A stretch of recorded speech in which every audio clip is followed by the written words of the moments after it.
at it right now. And we're going to give praise, glory, and honor to the Most High Yah by way of YESHUA HaMashiach. And let's hit Genesis chapter 11 and verse 1.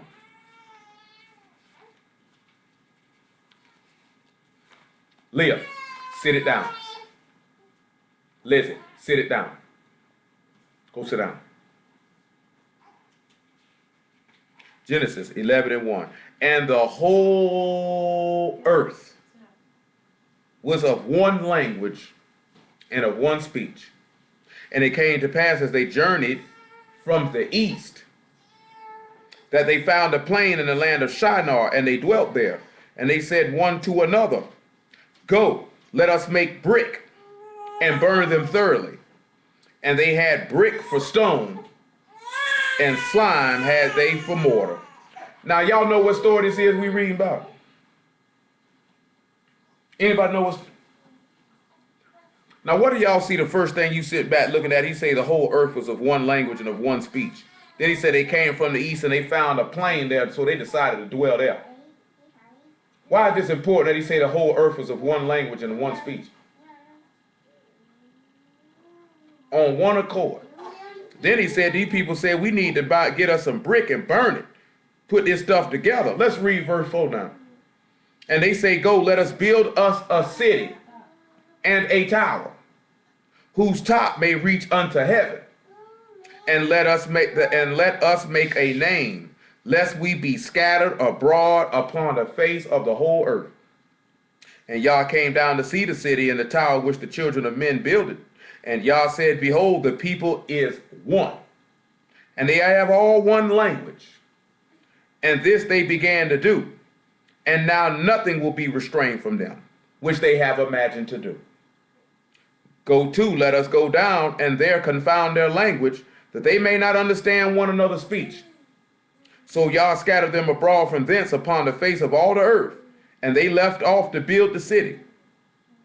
Therefore is the name of it called Babel, because Yah did there confound the language of all the earth, and from thence did Yah scatter them abroad upon the face of all the earth.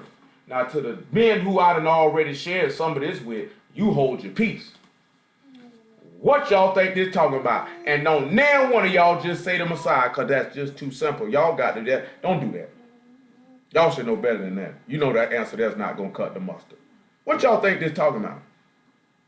He said that everybody was of one language, one speech. They journeyed from the east. They said, let's build us a tower to heaven to get us a name. He came to see what they was doing. He said they won. They got one language. Ain't nothing gonna stop them from what they put their mind to do. Y'all got, anybody got any general idea? Or you just want me to show you what it's talking about?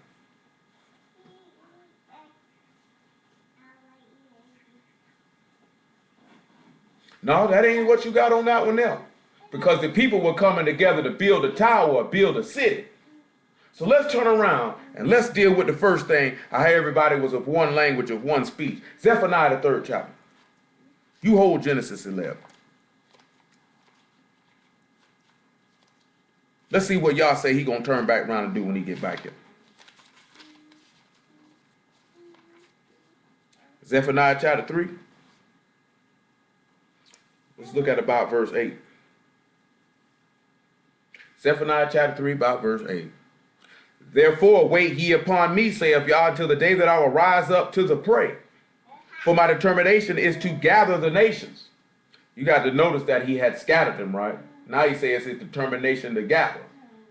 That I may assemble the kingdoms to pour upon them my indignation. Even all my fierce anger, for all the earth shall be devoured with the fire of my jealousy. For then will I turn to the people of pure language, that they all may call upon the name of Yah to serve him with one consent. From beyond the rivers of Ethiopia, my suppliants, even the daughters of my dispersed, shall bring my offering. And that day they shall not be ashamed for all thy doings, wherein they have transgressed against me. For then I will take away out of the midst of thee them that rejoice in thy pride, and thou shalt be no more haughty because of my Kodesh mountain. I will also leave in the midst of thee an afflicted and poor people, and they shall trust in the name of Yah. When he said back there, he talking about a suffering and humbled people. You have to realize what he talking about confounding and stopping these people and building this Tower of Babel was to humble them. But we'll deal with that in a moment. Read verse 13, though. The remnant of Israel shall do no iniquity. Do you see that Zephaniah tell you those who are going to be born of the Son not going to commit no sin? Nor speak lies. Neither shall a deceitful tongue be found in their mouth. Listen to what he tell you. For they shall feed and lie down, and none shall make them afraid. Now, he just said the whole world is on one language, one speech. He just said, I'll cause you to call on the name of Yah with one consent. Let me show you something in 1 Corinthians chapter 1.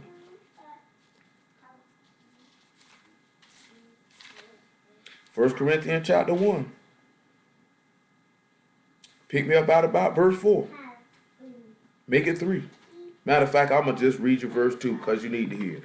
1 Corinthians 1 or 2. Unto the synagogue of Elohim, which is at Corinth, to them that are sanctified in YESHUA HaMashiach, called to be saints, with all that in every place call upon the name of YESHUA HaMashiach, our Lord, both theirs and ours. That's what y'all got to sit back and realize. You get in the Son, you set apart by him. We're going to see how that's important anyway, because they say, let us make us a name. Grace be unto you and peace from Elohim our Father and from the Lord YESHUA HaMashiach. I thank my Elohim always on your behalf for the grace of Elohim, which is given you by YESHUA HaMashiach, that in everything you are enriched by him, and in all utterance and all knowledge, even as the testimony of HaMashiach was confirmed in you, so that you come behind and no gift, waiting for the coming of our Lord YESHUA HaMashiach. It's two things he said, the testimony of HaMashiach being confirmed in you. Do you notice? I'm going to see who caught. What's the two things we just read of the testimony of HaMashiach being confirmed in you, of what we just read from Genesis 11 or Zephaniah 3? What's those two things that his testimony should be confirmed in you? Of what we just read now? That's not the testimony. That ain't the testimony that'll be confirmed in you. He said the people will do it. He said that that's one of them. But what's the other one I'm looking for though? He said, I will leave in the midst of thee an afflicted and humble people. You sit back and look at, YESHUA was afflicted, right? And he was humble. Let's turn around and see if he was afflicted then. Come on around here to Matthew 16 and 18. Let's just see if he was afflicted. This is going to tie back into something we were talking about the house I want to show you. I'm trying to show y'all a lot of stuff. So you better put your seatbelt on. You better be paying attention because we finna hit this stuff and we finna roll. Matthew chapter 16, verse 17. Make it 16. Make it 15. We know he asking his disciples, who do people say he was? He saith unto them, but whom say ye that I am? Simon Peter answered and said, Thou art HaMashiach, the son of the living Elohim. YESHUA answered and said unto them, Blessed art thou, Simon Bar-Jonah, for flesh and blood have not revealed it unto thee, but my Father which is in heaven.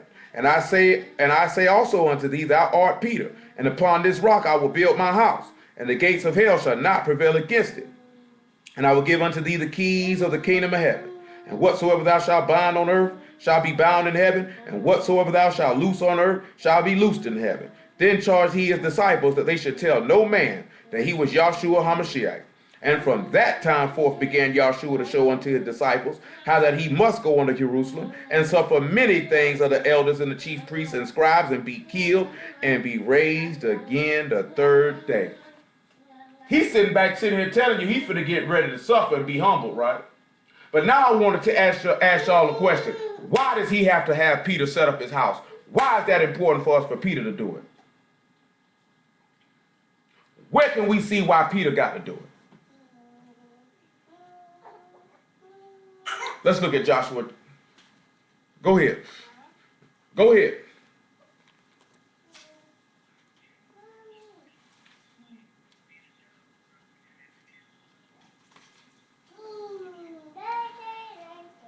Yeah, but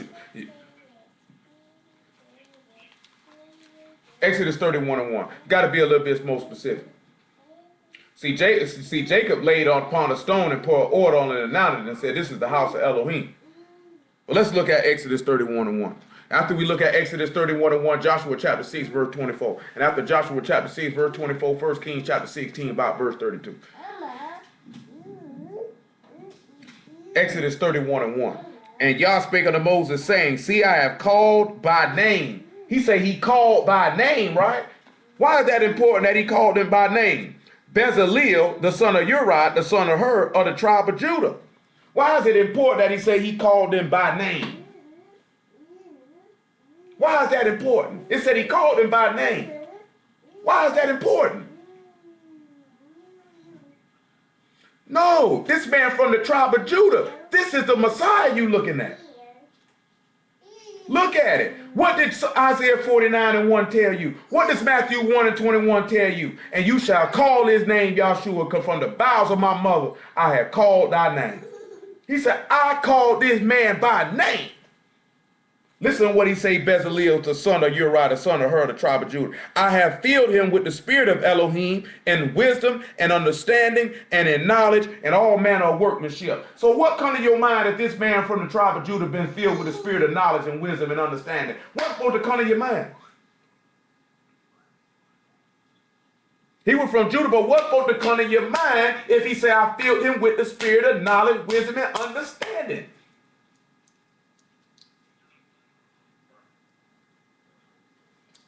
Isaiah the 11th chapter. There shall be a branch that brought out of Jesse, and I will fill him with the spirit of wisdom. He had the spirit of understanding, the spirit of knowledge. Then he said, I'll fill him up with all manner of work. Listen what he said. To devise cunning works, to work in gold and in silver and in brass. Listen what else he said. And in cutting of stones, to set them. And in carving of timber to work, and all manner of workmanship. And I, behold, have given with him Elohab, the son of Amashimach, of the tribe of Dan, and in the hearts of all that are wise-hearted have I put wisdom, that they may make all that I have commanded thee. The tabernacle of the congregation, and the ark of the testimony, and the mercy seat that is thereupon, and all the furniture of the tabernacle. And the table and its furniture, and the poor candlestick with all its furniture, and the altar of incense, and the altar of burnt. All right, Lizzie, you all right. Hold on, y'all. You better now. Y'all sit down somewhere before I boom you. And the table and its furniture, and the pure candlestick with all its furniture, and the altar of incense, and the altar of burnt offering, and its furniture, and the laver, and its foot, and the clothes of the service, and the Kodesh garments for Aaron the priest, and the garment of his sons to minister in the priest's office, and the anointing oil, and the sweet incense for the Kodesh place, according to all that I have commanded thee, they shall do. Why is this important about Elohab? Why is he important? He also say he from the tribe of Dan. Y'all know what Dan means? Anybody know what Dan means? It means the judge. Now why is Elohab present? He said, I gave you him. I gave you him. I put wisdom in him. Didn't this man just get his man Peter to do this? If he gave him the keys to heaven and earth, and whoever sins he bind, in heaven they are bound, and whoever sins he loose, they loose, did he not show judgment? He made him a judge.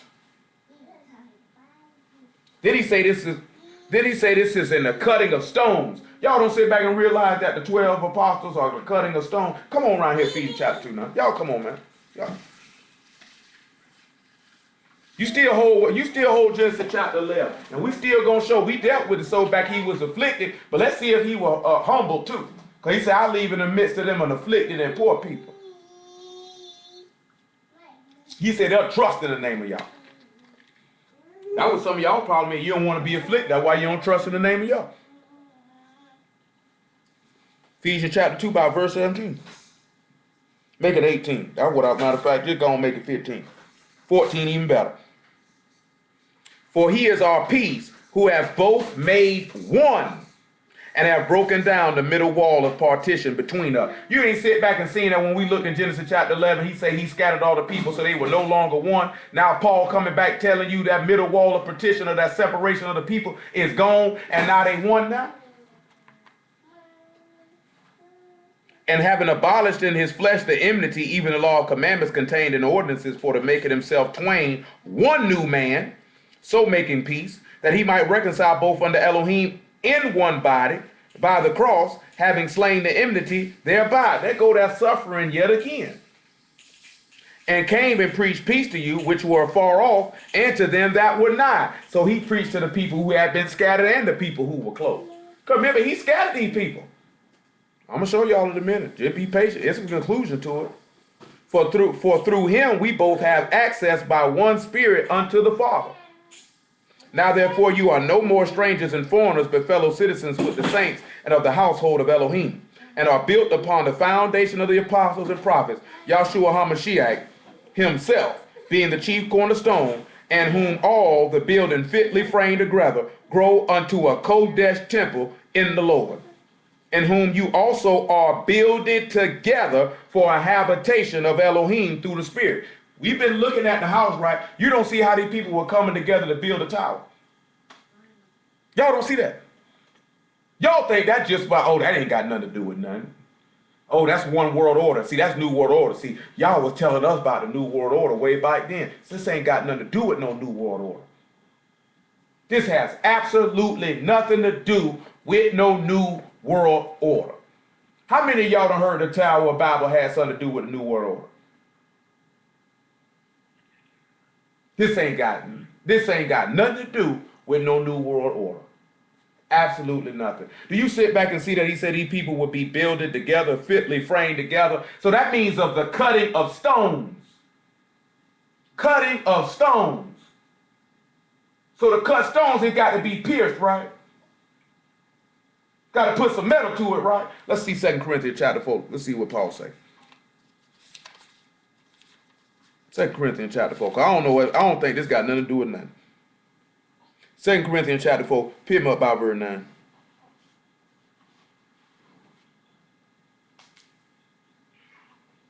Persecuted but not forsaken, cast down but not destroyed. An afflicted and humbled people. An afflicted and humbled people. They're trusting the name of Yah. Always bearing about in the body the dying of the Lord YESHUA, that the life also of YESHUA might be made manifest in our body. For we which live are always delivered unto death for YESHUA's sake, that the life also of YESHUA might be made manifest in our mortal flesh. So then death work in us, but life in you. You know what this man telling you? Death worked in the Son that you might get life. And the apostles and the preachers and teachers of the word have to show forth the same manner of behavior. Remember how we just looked at last week, how they would be a wonder, and we looked at all the stuff Paul had to go through, all the stuff Hamashiach had to go through. And they didn't go through that for themselves. They went through that for the benefit of the people. That's why he's saying afflicted and humble people will dwell in the midst of you. They'll trust in the name of Yah. 1 Peter chapter 4, verse 1. That's why a lot of y'all can't get right, because you don't want to suffer. You don't want to be humbled down. You nigga too full of pride. That's why you got to be humble. That's why in Matthew chapter 11, he say, come learn of me. I'm meek and lowly in heart. That's why he say he humbled himself even unto death, even the death of the cross. And because he did that, he gave him a name which is above all names. See, that's why he say confirming the testimony of Hamashiach which is in you. That testimony got to be confirmed in you. That means that word got to fall in your heart, and you're going to have to suffer, and you're going to have to be humble in order for the word to be confirmed. Y'all know what it means to confirm something, right? I'm not asking myself this question just to hear myself ask it. You know what I'm saying? That's to make it known, to make sure that's right, that this is correct. Y'all get married, if we want to confirm that you have an appointment at such and such time, want to make sure it's correct. Well, in order for you to be able to enter in the kingdom of the Most High Yah, you're going to have to be confirmed. That means the suffering of Hamashiach got to be confirmed in you. That means the humility of the Son, it's got to be confirmed in you. After this, get Hebrews chapter 5. We still holding 1 Kings chapter 16 and Joshua chapter 6 and Genesis chapter 11 and 1 Corinthians chapter 1. I ain't forgot about none of them. 1 Peter chapter 4, verse 1. For much then as Hamashiach suffered for us in the flesh, arm yourself likewise with the same mind. For he that hath suffered in the flesh hath ceased from sin, that he should no longer live the rest of his time in the flesh to the lusts of men, but to the will of Elohim. You're going to have to live to God now. You're going to have to live to the Most High Yah now, ain't you? Hebrews 5 and 6. Just look what it said, man, that sat back and told you. 5 and 7, actually. Hebrews 5 and 7. This son little muffin, no, I used to bang this verse right here in their head all the time, because you need to understand it and know it. You really need to understand what he's telling to you. Who in the days of his flesh, when he offered up prayers and supplications with strong crying and tears, unto him that was able to save him from death, and was heard, and that he feared. Because if you fear Yah, that's got to be a sign of humility, because you humbled yourself to obey your instruction of your Father. And he say, though he were a son, yet he learned obedience by the things which he suffered, and being made perfect, he became the author of eternal salvation unto all them that obey him. So in order for you to trust and be able to make complete, to be made whole, you're going to have to be humbled. You're going to have to suffer. That testimony can't be confirmed in you if you're not willing to take these things on. That's why he say, take up your cross and follow me. Humble yourself and suffer and deny yourself and die to the flesh and die to the world, so the word can be confirmed in you. How is the word going to be able to be confirmed in you and can't nobody tell you nothing? How is that possible? Hamashiach said, I did not come to do my own will, but the will of him that sent me. This man took chastisement and did nothing wrong. You niggas wrong and can't take it. That's rough right there, ain't it? Back to 1 Corinthians chapter 1. That's rough right there. What we going to do with that? What are we going to do with that? I mean, we're going to have to do something better than what we've been doing. Wouldn't y'all surmise that?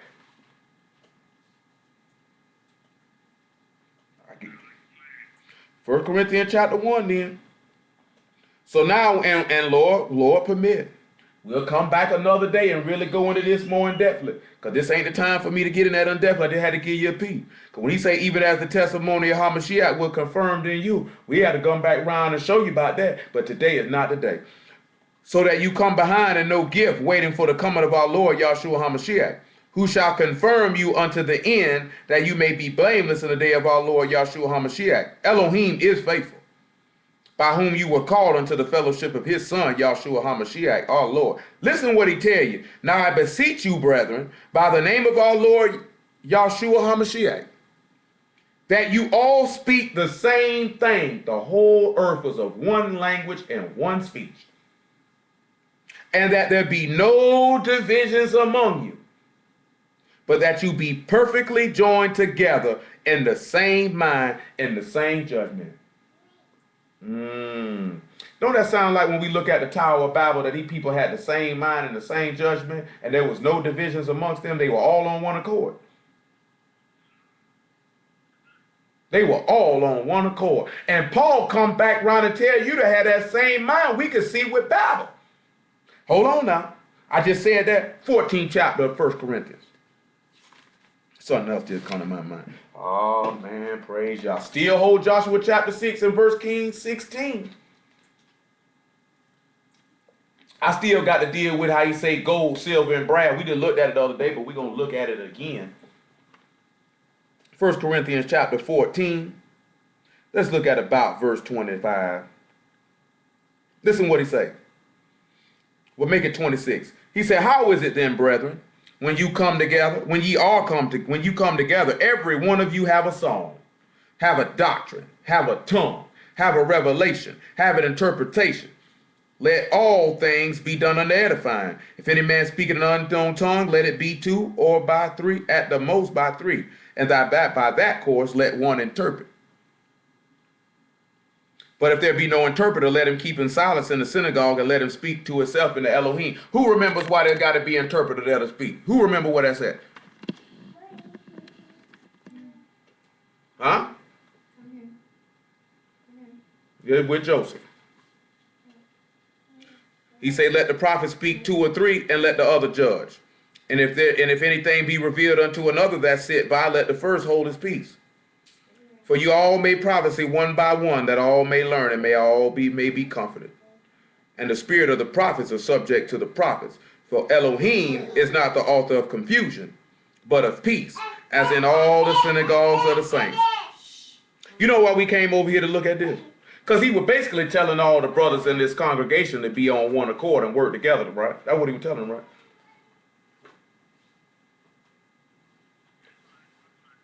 Now, why this man turn around now? You know, a nigga will say, well, if he not the author of confusion, why did he confuse all the languages?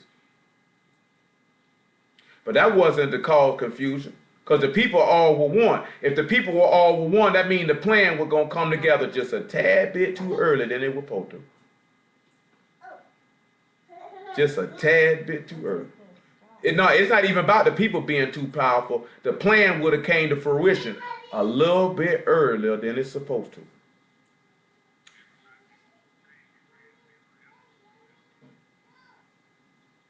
I'm going to show you where the Tower of Babel was actually brought back together. Y'all, would y'all think the Tower of Babel was brought back together? Y'all wouldn't believe that, would you? I'm going to show you in a minute. Come on back over here to Joshua chapter 6, verse 24. Finish this thing with Peter.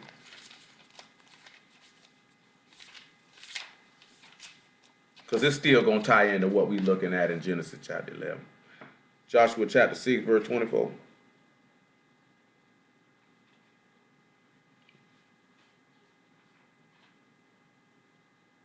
Listen to what he said.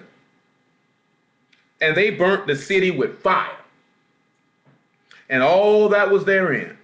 Only the silver and the gold and the vessels of brass or iron they put into the treasury of the house of Yah. Didn't we just read about he commanded those men to do some things, that the man from Judah and the man from Dan, they could do some things with silver and gold? Well, he gave to Bezalel, who he called by name from the tribe of Judah, that he gave him the skill and all silver and gold, everything that's supposed to go in the house. But you know that would go in the treasury, right? So all the vessels, all the good stuff, put that in the house, right? And Joshua saved Rahab the harlot alive, and her father's household and all that she had, and she dwell in Israel even unto this day, because she hid the messengers when Joshua was sent to spy out Jericho. And Joshua adjured them at the same time, saying, Cursed be the man before Yah that rise up and build this city Jericho. He shall lay the foundation thereof in his firstborn, and in his youngest son shall he set up the gates of it. So Yah was with Joshua, and his fame was noised throughout the country. You know, when we actually look in the book of Matthew, if I'm not mistaken, either the 4th or the 9th chapter, don't the fame of YESHUA go everywhere in the whole land? Let's look at Matthew chapter 4 first. Let me finish that. We coming back to that other stuff. I wanted to resonate in your brain for a minute. Matthew 4:23. I want that to resonate in your brain, what he just said. And then I'm going to come back and ask you about it. But I wanted to give it a second to resonate in your brain. Y'all all right? Y'all mighty quiet. You act like y'all dead or something.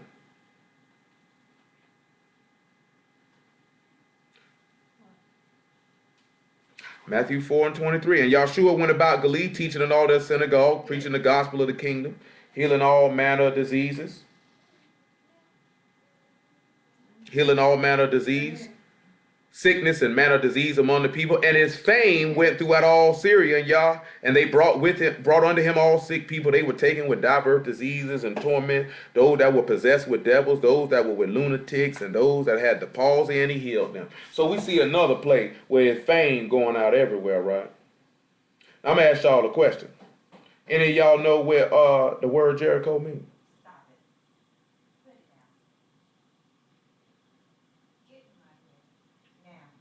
Any of y'all know what the word Jericho means? Well, one of the meanings of the word is sweet smell.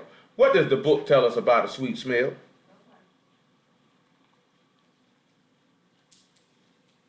Yeah, Hamashiach was a sweet smelling savor.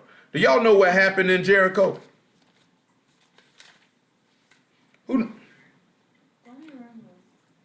They burnt the city, and what happened? And okay, now we done went through this. We went through this about a year ago. I'm gonna ask y'all. They blew the trumpets, and the walls fell down, right? Now I'm gonna ask y'all this here. I'm not going back over it. I'm gonna see who remembers. It's been a long time. What that represent for us when they blew the trumpet and the wall fell down? They blew 7 trumpets by some priests, and the walls of Jericho fell down. So why would that be important for us? And if you want to find the video, it's either on the one with my name or the congregation page, because we went through this before. See, if some of y'all would actually be more diligent on the information, you would already know this, because it's there. We went through this before. And I'm not finna go back over it in detail.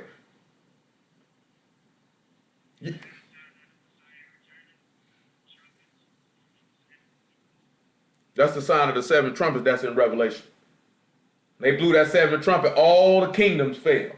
Then you sit back seeing that when the seven told the priest to do it, that's those who are joined to Yah. The angels told you, we are of thy brethren and other prophets. That means they joined to Yah. That means they priests. So now when he sit back and says, so now we sit back looking at, he say the walls of Jericho got to be rebuilt by his firstborn and his youngest son. So why is that important? So when we actually turn around and look at Jericho walls falling, look at Daniel chapter 9. When we look at Jericho walls falling, we actually looking at that sweet smell, that sweet smelling savor. We looking at how Mashiach falling and somebody coming back to rebuild him at another time. Oh man, y'all supposed to call that. Daniel 9. Let's just see if Daniel say something about rebuilding the wall. I don't know if he say nothing about it or not. Daniel 9 and 25. Know therefore and understand that from the going forth of the commandment to restore and to build Jerusalem under Hamashiach the prince shall be 7 weeks and 62 weeks. The street shall be built again, and the wall even in troubled time. Let's look at 1 Peter chapter 2 then, because he say the foundation thereof got to be in his firstborn son, and his youngest son gonna help him do it. And he said, upon this rock, I'm going to build my house. That's why you got to have a preacher. That's why somebody got to teach you this stuff. You can't teach yourself this stuff. Lord don't give it to you. How you going to know it? I'm just being honest. If he ain't give it to me, I got to go see somebody who got the word. I got to go to them themselves. What make you think it's any different for me? If he ain't give it to me and this is what I want to do, I had enough sense to know that though. Because see, my homeboy could tell you, I tell him all the time, boy, if there was a nigga around here who had the word, nigga would have been at his front door every day. What you mean? What you mean? Niggas be too proud. They don't want to do that. I ain't had that in me because I wanted to know. You know what I'm saying? I wasn't on that. Study to show myself approved. I don't need no man to lead me. I can read for myself. I ain't even think like that. I already had enough mind to know. I don't know nothing about this. You need to go to somebody who knows. You know that's what a lot of people problem is come dealing with their word. They don't want to go to see somebody who knows. They think they can figure it out on their own. You think I opened this book thinking I can figure it out on my own? Open this book because the man told me to. He said, eat then roll. I ain't had no choice but to open my mouth. And like Jeremiah said, he said, I open my mouth wide and I'm going to fill it. Because that man had told me, you need to go seek somebody out. Go get this word. I need you to go here. I'm gone. See, everybody want to be a teacher and want to be seen to know something. But then you don't want to bear about that death in you so it can be life in others. See, nobody want to do that part. You just want to be the nigga, got some precepts. It's bigger than that. This ain't about having no precept. It's about getting understanding that your soul might be saved. 2 and 5, 1 Peter. This ain't about that. Say, ye also as lively stones are built up a spiritual house, a Kodesh priesthood to offer up spiritual sacrifices acceptable to Elohim by Yeshua HaMashiach. Wherefore also contained in the scripture, he said, I lay in Zion, behold, I lay in Zion, a chief cornerstone, elect, precious. He that believe on him shall not be confounded. So he said he got to lay the foundation. We know Yeshua laid the foundation. Paul told us that in 1 Peter chapter 3. No man can lay no foundation but Yeshua HaMashiach. So now when we come back and we look at 1 Kings chapter 16, because we know Revelation 3 and 14 and Colossians chapter 1 tell us Yeshua is the firstborn of all creation. The first big matter of fact, come to Colossians chapter 1, we show you the land of the foundation. Colossians chapter 1, I praise y'all. We still ain't done yet. That Tower of Babel gonna roll, man. I want to show y'all about Shiloh. I might not get to it. Y'all know where Shiloh is? Y'all don't know where Shiloh is? Huh? Shiloh was the first place where the house of Elohim resided at. That was the first place. Colossians 1, verse 15. See, I know y'all got to know that. See, that's why he put it in my mind. See, that's the whole key thing. You got to know that Shiloh was the first place. You got to know that. So the house of Elohim come. Oh, man. They tell you that's an American Negro, though. That's an American Negro, though. You see how stupid these people live. You see how stupid these people live. Colossians 1 and 15. He say,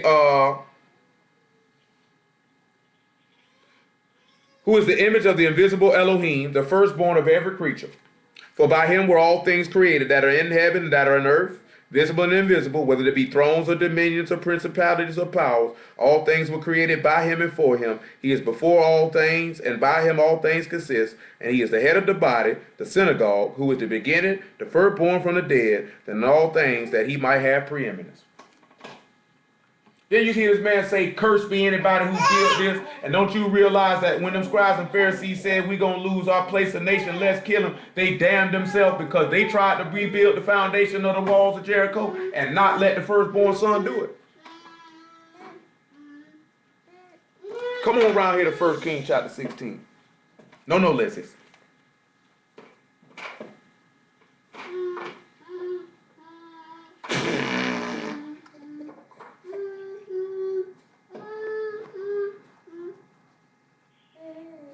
We in here going wild. 1 Kings 16 and 32. Make it 30. And Ahab the son of Omri did evil in the sight of Yah, above all that was before him. And it came to pass, as if it had been a light thing for him to walk in the sins of Jeroboam the son of Nebat, that he took to wife Jezebel, the daughter of Ethbaal, the king of Zidonians, and went to serve Baal and worship him. And he reared up an altar for Baal in the house of Baal, which he had built in Samaria. And Ahab made a grove, and Ahab did more to provoke Yah Elohim of Yisrael to anger. Lizzie, put it down. Than all the kings of Yisrael that were before him. And in his days did Hiel the Bethlite build Jericho. Why is that important, what I just read in verse 34? Hiel the Bethlite built Jericho. Y'all know what Bethel is, right? Y'all know what Bethel is, right? Well, what is Bethel then? That's the house of Elohim right there. He built Jericho. Listen what he said. He laid the foundation thereof in Abram, his firstborn, and set up the gates thereof in his youngest son, Segub, according to the word of Yah, which he spake by Joshua, the son of Nun. So you see, Hiel the Bethlite, that would be the father. He built Jericho and laid the foundation. Who built the son and formed it? The father did, didn't he? Crafted him with his own hand.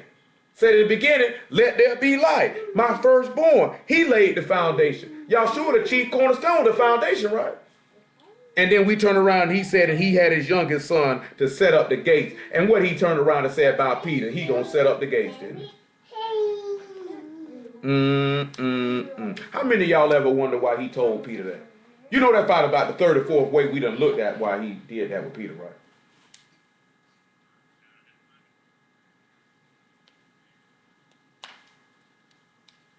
Ain't that something? So then when we turn around and see the Tower of Babel being built, the people said we need to build something that can get us to heaven, right? That's why they say that's how you know the white man wanted to go to space. He been going. That's why he raised the Tower of Babel. That's how stupid niggas is. And the people in Babel wasn't even white.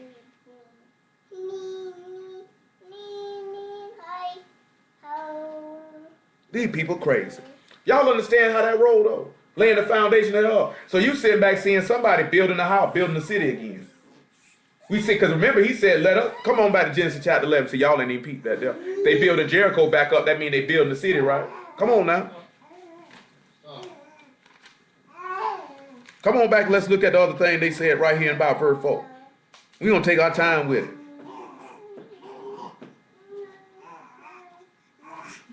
Verse 4, they said, go to, let us build us a city and a tower whose top may reach under heaven. Let us make a name lest we be scattered abroad upon the face of the whole earth. So they said to go, let's build us a city. You just read that Jerusalem had to be rebuilt in troublous times, its walls and its gates. They say, let us build us a city.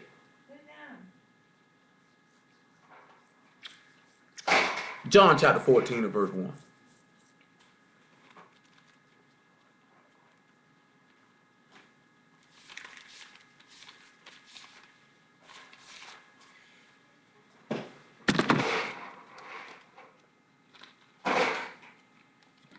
Go sit down, Tizzy Lizzie.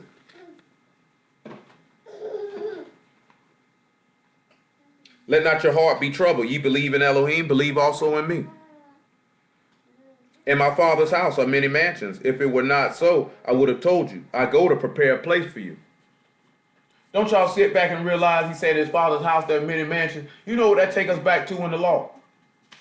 He said, I go to prepare a place for you. Do y'all know what that take us back to in the law? It's not this difficult. It's not really that difficult of a question if you actually think. I go to prepare a place for you. Didn't he tell you in the law that you'll come into a land where houses that you didn't build and vineyards which you didn't plant, and I have prepared a land for you of milk and honey? I'm coming to make a city. He sit back and say, all these people coming together to build a city and to make a name. He told us if we would take hold of his covenant indeed, we would be a peculiar treasure above all the people on the face of the earth, making us a name, right? That name being the name of Yah, coming under that banner, right? He's saying, if I go to and prepare a place for you, I will come again and receive you unto myself. All right, y'all. Hey. And if I go and prepare a place for you, I will come again and receive you unto myself, that where I am, there you may be also. And whither I go, you know, and the way you know. We got to remember, he talking about building a city, right? How many times we done looked in Hebrews chapter 11? Let's look at about that city. Don't y'all sit back and realize that us coming together is to build a city? Because he said to build a tower. This tower is important too. Why don't y'all sit down? Sit down. Hold on. Call drop. You sit back, look sad all you want to. She tired of talking.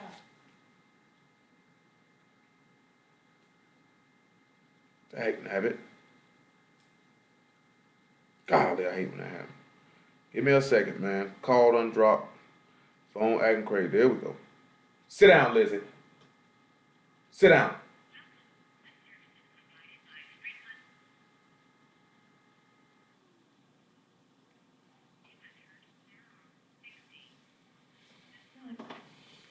All right, y'all.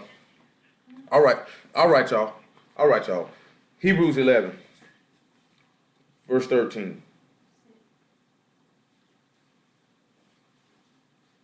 These all died in faith, not having received the promises, but seeing them afar off, and were persuaded of them, and embraced them, and confessed that they were strangers on the earth.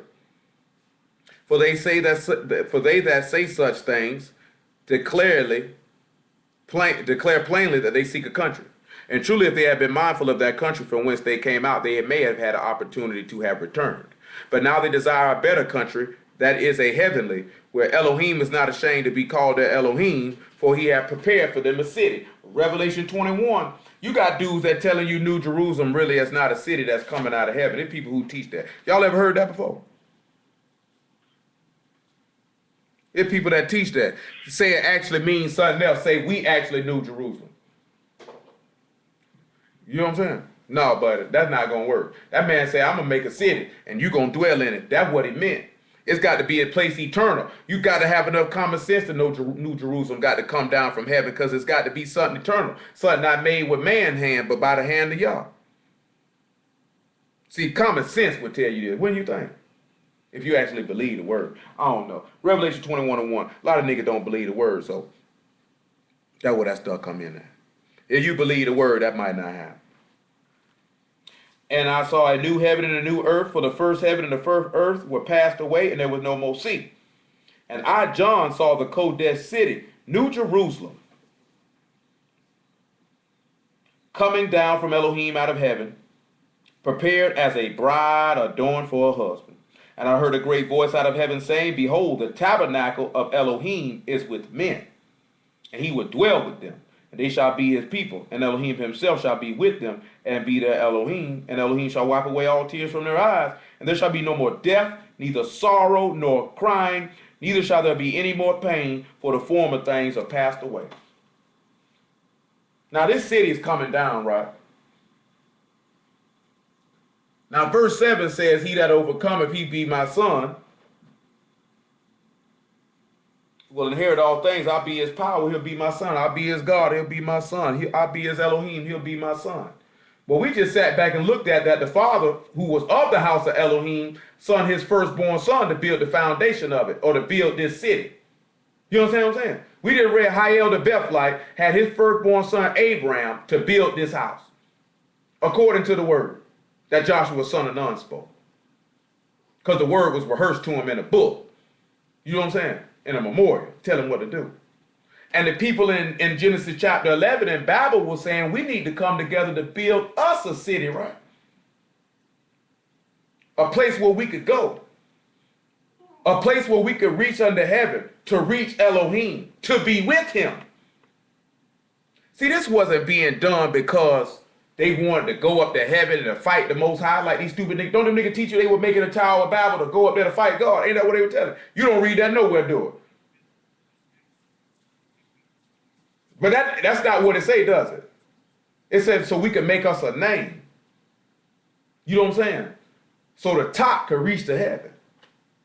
That means they wanted to be with him. You know the key thing he said, if I don't stop him now, there won't be nothing that'll be restrained from them. I'm going to show y'all something. Ain't that what it said? He said, everything they come to do ain't nothing going to be restrained from them, right? John chapter 5. After John chapter 5, Philippians chapter 4. Philippians on the floor. John chapter 5, verse 18. Philippians 4 and about 9. I might want verse 10. We'll see. Y'all all right? John 5 and 18. Therefore the Jews sought the more to kill him, because he had not only broken the Sabbath, but said also that Elohim was his father, making himself equal with Elohim. Then answered Yeshua and said unto them, Truly, truly, I say unto you, the Son could do nothing of himself, but what he see the Father do. For what things soever he do, these also do the Son likewise. For the Father loved the Son, and show him all things that he himself do. He will show him greater works than these, that ye may marvel. So now they're going to be amazed. And what's the thing that Yeshua told the disciples about the things that they were going to do? Did he tell the disciples that they'll do greater things than him, right? So that means that would mean no longer that things will be restrained unto men or what they could do, that all things could be possible for them to do, right? Philippians 4 and 9 then. So all we looking at in the Tower of Babel is that they were getting ahead of themselves. He had to stop them. I'm going to show you what that confusion was and that scattering in a minute. And then I'm going to show you how he regathered them and took away the confusion.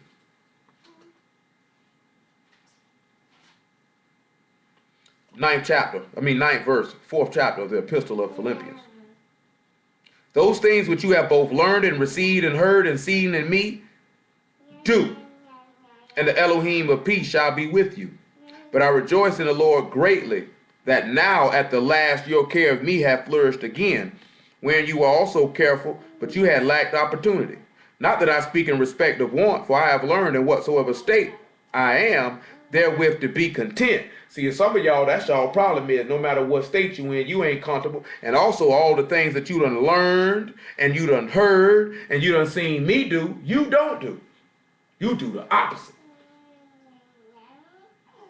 He said, I know both how to be abased and I know how to abound. Everywhere and in all things I'm instructed both to be full and to be hungry, to both abound and to suffer need. Do y'all see the humility and the affliction? So the testimony of Hamashiach will confirm that Paul didn't want him. He said, I can do all things through Hamashiach which strengthen me. You sit back and we go back in Genesis 11, he stopped them from doing the things that they were coming to be able to do on one accord. Because they were all one. Don't you realize when we all become one in Hamashiach, that's where we will get our strength from. So then he said, I got to stop them. They won't be restrained from what they can do. That means they were coming together as one body before the time. You understand what I'm saying? Before the time. It wasn't time for y'all to do that. Y'all moving too fast. But guess what a nigga tell you? They want to get up there to fight God. Don't read that nowhere. Did he say that anywhere? So then he said that people were going to build a tower that was top would reach under heaven, right? So what y'all think that could mean? A tower that could reach under heaven. What y'all think that could mean?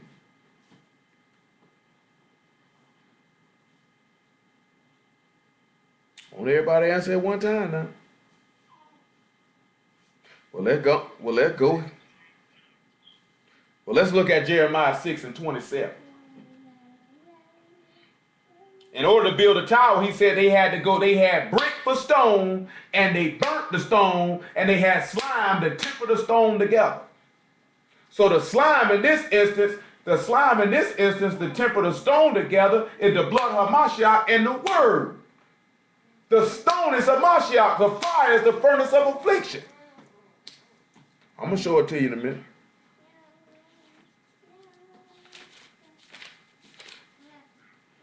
Jeremiah 6:27.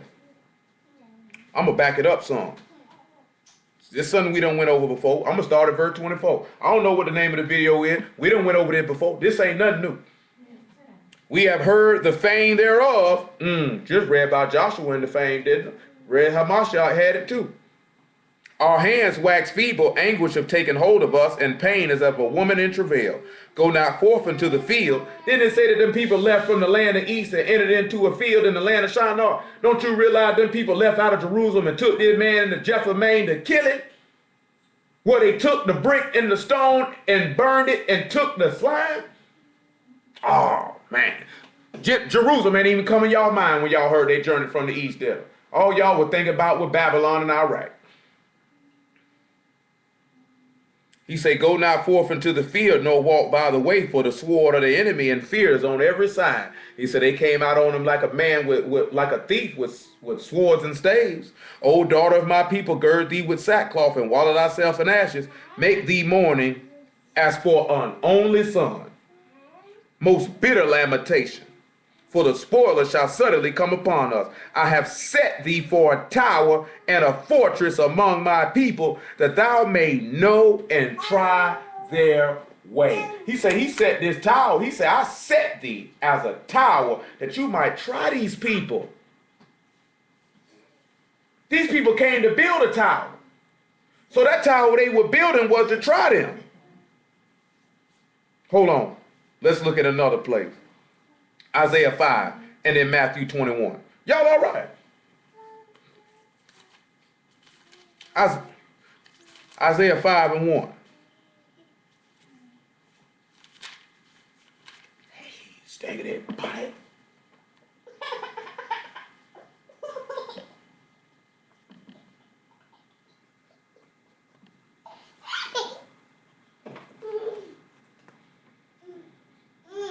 I didn't go sit down. Isaiah 5 and 1. Now I will sing to my well-beloved a song of my beloved touching his vineyard. My well-beloved had a vineyard and a very fruitful hill.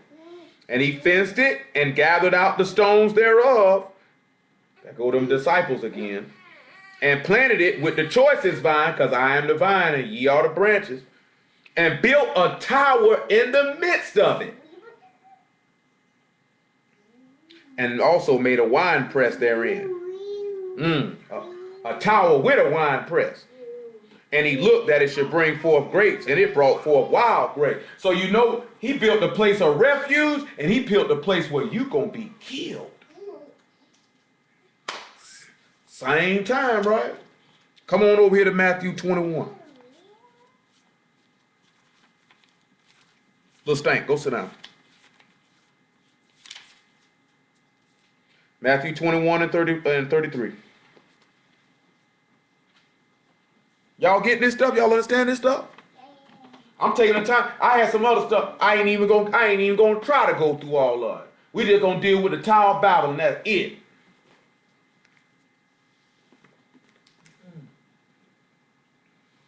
Here another parable. There was a certain householder which planted a vineyard and hedged it round about, and digged a winepress in it, and built a tower, and let it out to the husbandmen, and went into a far country. And when the time of the fruit drew near, he sent his servants of the husbandmen that they might receive the fruits of it. And the husbandmen took his servants, and beat one, and killed one another, and stoned another. And he sent other servants more than the first, and they did unto them likewise. And the last of all he sent unto them his son, saying, they will reverence my son. But when the husbandmen saw the son, they said among themselves, this is the heir, come, let us kill him, let us seize on his inheritance. And they caught him, and cast him out of the vineyard, and slew him. When the Lord of that therefore of the vineyard come, what will he do unto those husbandmen?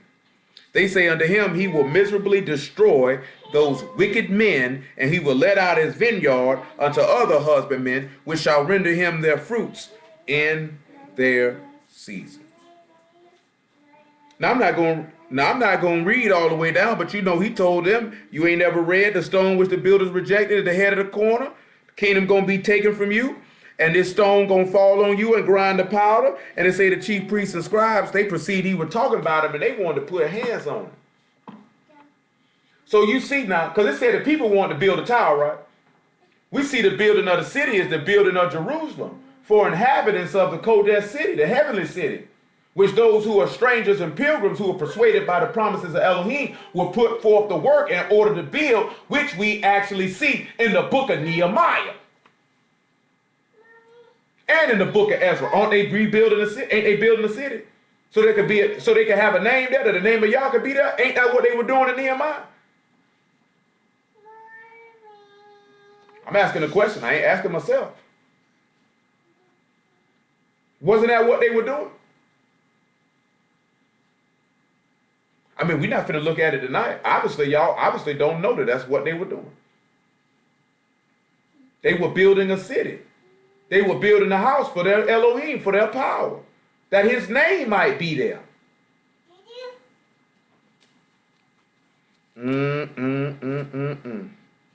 Now we sitting back looking at, they said they wanted to build a tower. And right next to this tower was a wine press. Y'all know what towers do, right? You know what the tower for, right? Now, hold on. Let me deal with this first part. In Jeremiah, he said let me deal with this here. When we deal with Jeremiah, he said that I built this tower so you could try them and know them. So you could try them and know them. You didn't even sit back and see when he broke this down. He tried them to know their way right then. He seen they wanted to kill him. See, look at Revelation 22. Look what Hamashiach told him.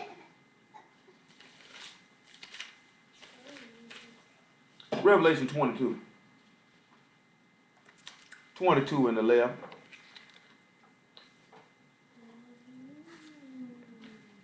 You know, you should already know this. The word of Elohim is sharper than a two-edged sword, dividing asunder to the joints and marrow. It is a thought, and is a discerner of the thoughts and intents of the heart. See, Yeshua gonna come back through. He gonna come through. He gonna make manifest what's in your heart. He gonna try your way. We gonna look at James chapter 1, see that too. Now, we ain't going to look at James chapter 1 quite yet. Revelation 22 and 11. He that is unjust, let him be unjust still. He which is filthy, let him be filthy still. He that is righteous, let him be righteous still. He that is Kodesh, let him be Kodesh still. And behold, I come quickly, and my reward is with me, to give every man according to his work shall be. Because when we swing over here to Revelation 3, you ain't got to go get it. See the verse in here that I want where he let it be known what he told you. Y'all need to sit down somewhere. See, YESHUA let it be known. I'm trying to look at the verse come to my mind. What he said, but the verse ain't come to my mind. He said, I'm the one who try the reins in the hearts. So how will Hamashiach try your reins in your heart? How would he do this? What y'all think how he would be able to try the reins in your heart? Huh? Oh, one at a time. One at a time. By the word. Anybody else?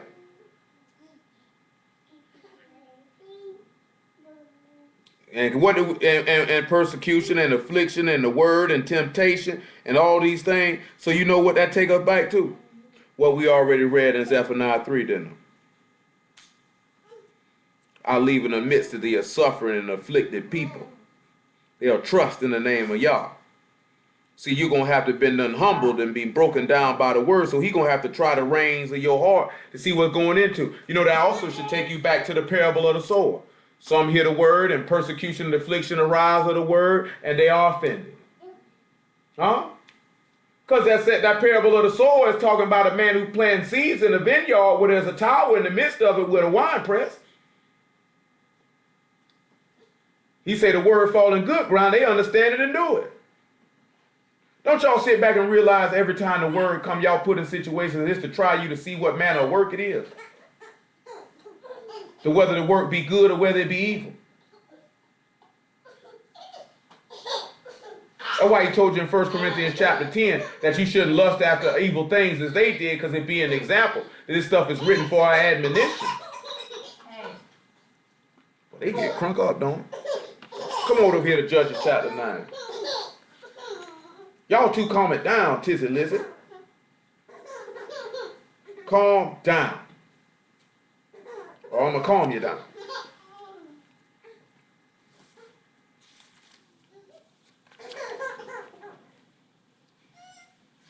She's just finding this just hilarious, isn't she? Judges 9, 50. Judges 9 and 50.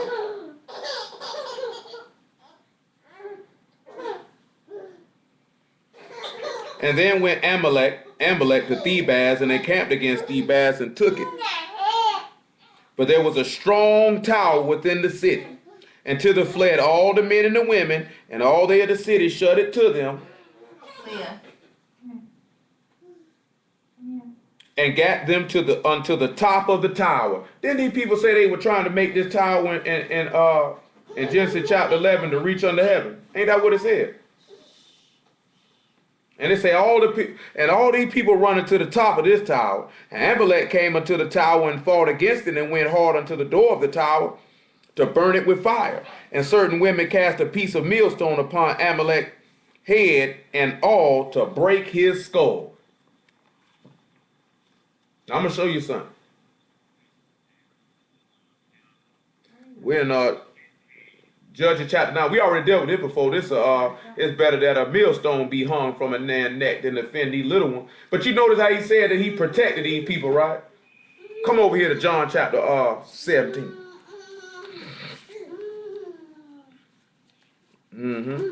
Sit down, Stanks. Sit down, Lizzie.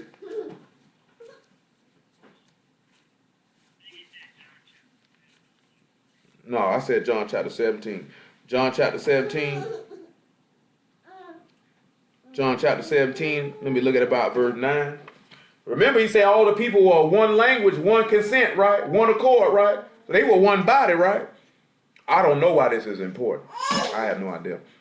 I pray for them. I pray not for the world, but for them which thou hast given me, for they are thine. And all mine are thine, and thine are mine, and I am glorified in them. And now I am no more in the world, but these are in the world. And I come to thee, Kodesh, Father, keep them through thy own name, those whom thou hast given me, that they may be one as we are. And while I was with them in the world, I kept them in thy name. Y'all realize these people say they were building a tower to have a name, right? Those that thou gave me I have kept, and none of them is lost, but the son of perdition, that the scripture might be fulfilled. Now I come to thee, and these things I speak in the world, that they might have my joy fulfilled in themselves. I have given them thy word, and the world have hated them, because they are not of the world, even as I am not of the world. I pray not that thou should take them out of the world, but thou should keep them from evil. Did he take them men out of the world then, or did he just keep them from evil by giving them a strong tower to enter into? He kept them from the evil, right? What we just read about last week, all the stuff Paul said, I've been beat. We didn't read that story, but man, there was some people who took a curse to themselves, said they would die. They wouldn't eat anything before they stoned Paul, and he kept them from the evil. Y'all remember that story? Y'all know what story I'm talking about? They said, them people say, boy, we ain't gonna eat nothing before we kill Paul. We gotta kill that nigga. We gotta kill him.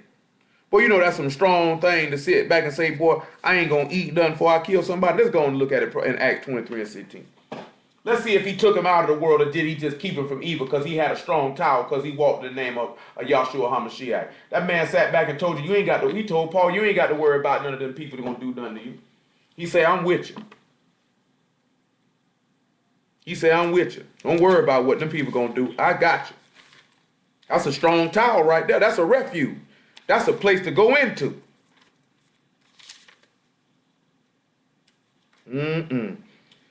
23 and 16. We'll make it 15. Well, there's 14. Well, 13 what we're going to need to look at. Well, 12. And it was a day certain of the Jews banded together, bound themselves under a curse, saying that they would neither eat nor drink till they had killed Paul. And they were more than 40 which made this conspiracy. And they came to the chief priests and elders and said, we bound ourselves under a great curse that we will eat nothing until we have slain Paul. You know, there's also a certain thing in there, where y'all know at in the law where they made an oath that nobody could eat nothing. Y'all know what that's at? That just come to my mind. Till they had finished the battle. Y'all know what I'm talking about? Hold what you got. Come over here to 1 Samuel. Yes, sir. Let's come over here and look at 1 Samuel. Think about 1 Samuel about 13 or 14. 1 Samuel 14. 1 Samuel 14, about verse 24. And the men of Israel were distressed that day, for Saul had adjured the people, saying, cursed be the man that eat any food until the even, that I may be avenged of my enemies. So none of the people tasted any food. You sit back and look at these people just did the same thing, ain't even sit back and seen they were following the similitude of Saul. Because you know why? Because the testimony of Mashiach got to be confirmed in you. We see it being confirmed in Paul. Hold on. And all they that came, and all they of the land came to a wood, and there was honey upon the ground. And the people were coming to the wood. Behold, the honey dropped, but no man put his hand in his mouth, for the people feared the oath. But Jonathan heard not when his father charged the people with the oath. Wherefore he put forth the end of the rod that was in his hand, and dipped it in the honeycomb, and put his hand to his mouth, and his eyes were enlightened. What the book say tastes like honey now?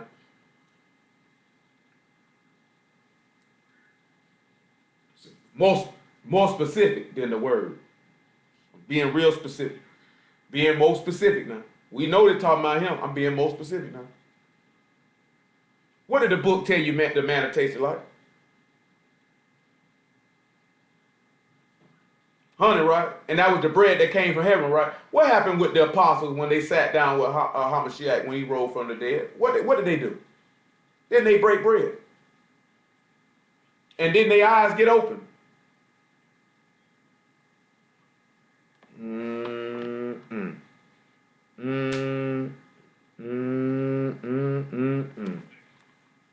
Come on back around here. Come on back around here to Acts 23. Remember, because this going back to what we looked at in 1 Corinthians chapter 1, the testimony of Mashiach got to be confirmed in you. These people turned around and did the same thing that Saul did to Paul. Say, man, we done entered the curse. We ain't gonna eat nothing till we kill this nigga. Saul said, can't nobody eat nothing till we kill these niggas. Let's see what happened. Where we at? About verse 15. Now therefore ye with the counsel signify to the chief captain that he bring him down unto you tomorrow, as though you will inquire something more perfectly concerning him, and we or even he come near are ready to kill him. And when Paul's sister's son heard of the laying in wait, he went and entered into the castle and told Paul. And Paul come one of the centurions unto him and said, bring this young man unto the chief captain, for he had a certain thing to tell him. So you sit back and look at, just like Paul's sister's son heard that statement, and I ain't got nothing to do with it. It's the same way when Jonathan, he didn't hear the curse, because I ain't got nothing to do with what y'all got going on. See the wickedness you got going on, Saul, because we know Saul was an idiot.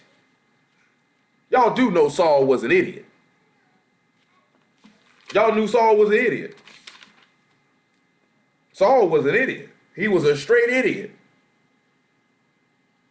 A straight idiot. Just says, let's show you something. You know what I'm saying? So now we turn around and we got to come back. What we was looking at for this Acts 23. About a defense. So when we sit back and look at that, come on around here to Revelation chapter 12. He's a strong tower. He's a defense. He'll keep thee from the evil. After that, Proverbs 18:10. Revelation chapter 12, verse 13. Y'all all right this evening? And when the dragon saw that he was cast into the earth, he persecuted the women which brought forth the man-child, just like we see Amalek were doing. And to the woman were given two great wings of a great eagle, that she might fly into the wilderness, into her place when she is nourished for a time and a times and a half a time from the face of the serpent. And the serpent cast out his mouth as a flood after the woman, that he might cause her to be carried away of the flood. And the earth helped the woman, and the earth opened her mouth and swallowed up the flood which the dragon cast out of his mouth. So we seeing that obviously this earth, and I ain't dealt with this yet, but YESHUA also the heaven and earth at the same time. But that's a whole nother matter. He turned around. He was a defense for these people to protect them from the evil. He didn't take them out of the world. He just was a defense.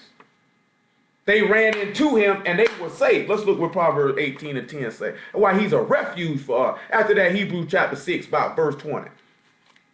That's what y'all have to sit back and look at. The word is a refuge for you. The Most High is a refuge for you. But if you don't believe that, then you might as well put this thing down. Because there's no way you going to obey nothing. That's why he said you got to believe that he is, and he's a rewarder of those that diligently seek him. You got to believe this man is capable of doing whatever he say he going to do, even if you perish. Y'all need to sit back and look at Daniel and Hananiah and Mishael and Azariah. They knew the name of Yah was a strong tower. They ran into it and were saved. They didn't see no lion's den and no fiery furnace. They didn't see that. He kept them from the evil. The name of Yah is a strong tower. The righteous run into it, and it's safe. You see the key delineation he made? Say, oh no, not just anybody coming here. Not just anybody. Hebrew chapter 6, not just anybody. And what's going to make you righteous before Yah? I'm going to see who's going to get the right answer. What's going to make you righteous before Yah? Hebrews 6:17. Faith. He believed Yah, and he counted to him for righteousness. You talking about some law, statutes, and commandments, that is not of faith. That's not of faith. Look at all the niggas some of y'all know who scream law, statutes, and commandments and wicked as a day is long. And you know them niggas don't believe. But you think they righteous because you think them niggas righteous because they got some locks in their head. Because a nigga got some fringes on. I got my cultural garments on, brother.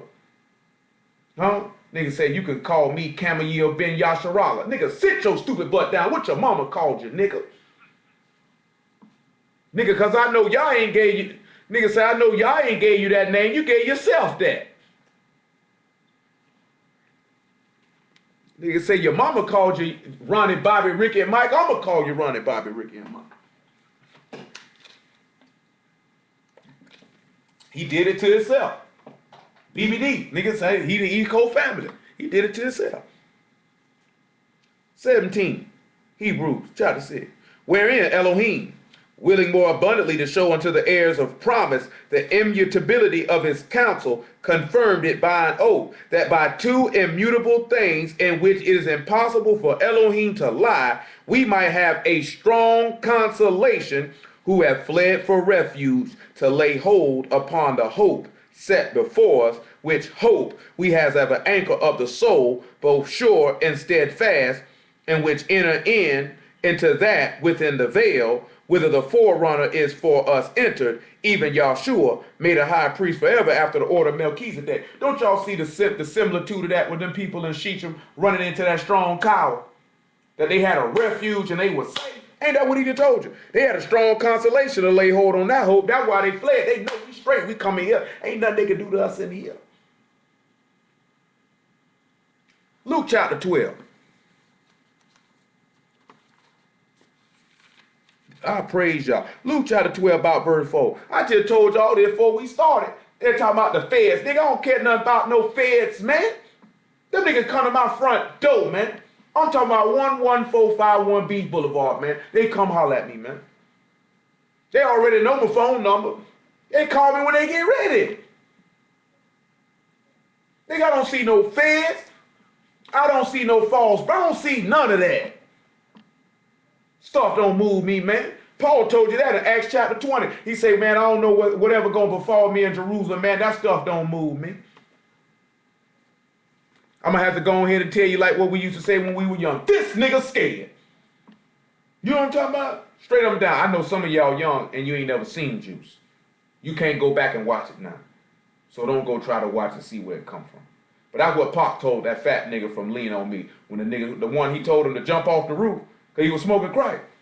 That nigga Pop looked at that nigga and say, this nigga scared. That's what a lot of y'all problem is. This nigga scared. You scared to suffer. You scared to humble yourself. You scared to trust y'all. You scared of the things you can't see. You're scared to believe in yourself. You're scared to take a risk and take a chance on yourself. You're scared what somebody gonna do to you. You're scared what people gonna think. You're scared what people gonna say. Me, myself, I could care less. You know what I'm saying? My confidence is in y'all. I care less. If I got confidence in y'all, you better believe I got confidence in myself. So they know I ain't fearing no man or what they can do or what they talking about or what they think or what they say. You think I care anything about what? I'm going to tell you something. That man that had a problem with what Troy was talking about, he wasn't talking about Troy. He was talking about me. I'm the one who told it to Troy. How he going to have a problem with Troy? Troy ain't doing nothing but giving to him what I gave him, so his problem was with me. He just didn't have the intestinal fortitude nor the testicles to come say it to me. That's it. It's kind of like what Pop said back in 96, man. We debunk this song all the time. Niggas talk a lot of trash, but that's after I'm gone. Because they fear me in the physical form. You know what I'm saying? Because the nigga troublesome to these niggas. Not that we so powerful, but they gonna here come that troublemaking nigga again. That nigga always saying stuff, stirring up the pot. I hate that nigga. But the actuality, they hate the Most High. They don't hate me. In actuality, he trying them. We'll go back to what we were looking at. I made a strong tower that I might know and try their way. And y'all thought that Tower of Babel about some people wanting to go to heaven. Ain't had nothing to do about no people going to heaven. YESHUA is the Tower of Babel, whether y'all know it or not. Verse 4, Luke chapter 12. And I say unto you, my friends, be not afraid of them that kill the body, and after that they have no more they can do. But I will forewarn you, whom you shall fear. Fear him, which after he have killed, have power to cast into hell. Yea, I say fear unto you, fear him. Are not 5 sparrows sold for 2 farthings, and not one of them is forgotten before Elohim? For even the very hairs of your head are all numbered. Fear not, therefore, you are of more value than many sparrows. 1 Thessalonians, 2 Thessalonians chapter 1. Now, we just looked at, right, that woman dropped that millstone on that nigga head and broke his dome, man. Wasn't he troubling them people? 2 Thessalonians chapter 1, verse 4. You already know it. Say you'll bruise his hip, I'm going to bruise your head, I'm going to bust your dome. so that we ourselves glory in you in the synagogues of Elohim for your patience and faith and all your persecutions and tribulations that ye may endure, that ye endure. The people in Sechem was enduring all that persecution and tribulation from Amalek, wasn't it? Which is a manifest token of the righteous judgment of Elohim, that you should be counted worthy of the kingdom of Elohim, for which you also suffer. So they were counted worthy for that suffering. So that means the testimony of Mashiach could be confirmed in them. Y'all don't even see how that go together, did it? Y'all don't even be seeing that all this stuff we looking at, he just tying it in and tying it in together so you can peep the game. I hope you peep it. I hope you can catch it. Hold on, where we at right now? Verse 6, seeing it is a righteous thing with Elohim to recompense tribulation to them that trouble you. And to you who are troubled, rest with us when the Lord YESHUA shall be revealed from heaven with his mighty angel. And ain't it sudden that she dropped that stone from the top of the tower from heaven and recompensed this man who troubled her or troubled them? Y'all see that?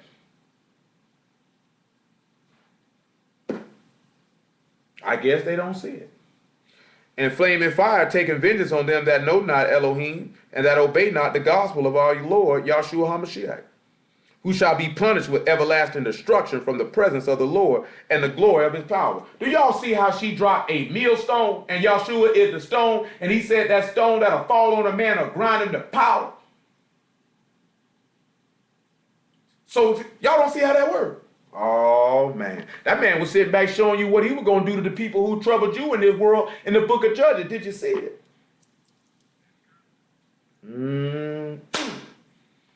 Should we look at one more place for a tower, Little Muffin? Yeah or nay? You get a thumbs up. Little Muffin say one more. She say one more. I don't know what. 2 Samuel 22 and about 45. 2 Samuel 22 about verse 45. Y'all all right? We running good. I got about another 20 minutes. I got to get ready to wrap this thing on up. Hold on. I got you on. Matter of fact, scrap 2 Samuel 22. Come to Songs of Solomon chapter 4. I had that in my mind first. Y'all understanding this stuff so far? Please let me know if you don't understand. Songs of Solomon 4 and 1. We'll look at the tower one more way. Then we got to wrap this thing up. Then I'm going to show you the Tower of Babel being planted and being reassembled. Y'all wouldn't believe that unless I showed it to you. What? You ain't supposed to believe it. You ain't supposed to believe it if I ain't show it to you. You ain't supposed to believe it just because I said it. No, what I'm saying is you ain't supposed to believe it just because I said it. You supposed to believe it after I show it to you. That's right. That's right. Songs of Solomon 4 and 1. Behold, thou art fair, my love. Behold, thou art fair. Thou hast dove eyes within thy locks. Thy hair is as the flock of goats that appear from Mount Gilead. Thy teeth are like a flock of sheep that are even shorn, which came up from the washing, whereof every one bare twins, and none is barren among them. You know what it's, listen to what he said now. You like you come up from the washing. We know YESHUA was washed with the regeneration of the Ruach HaKodesh to come up out the grave. So how did he bear twins that they can continually bear fruit then? You know how he bared twins? Who else bared twins? You know, it's two people that bared twins. That's one of them. You know who else bared twins? Who else bared twins? That's Judah had bared twins with Tamar. Pharez, and I can't remember the other young man name start with a T. He bared twins too, didn't he? One, and she put a scarlet thread on one of them too, didn't he? Y'all know what I'm talking about? Genesis 37. I don't think they know what I'm talking about.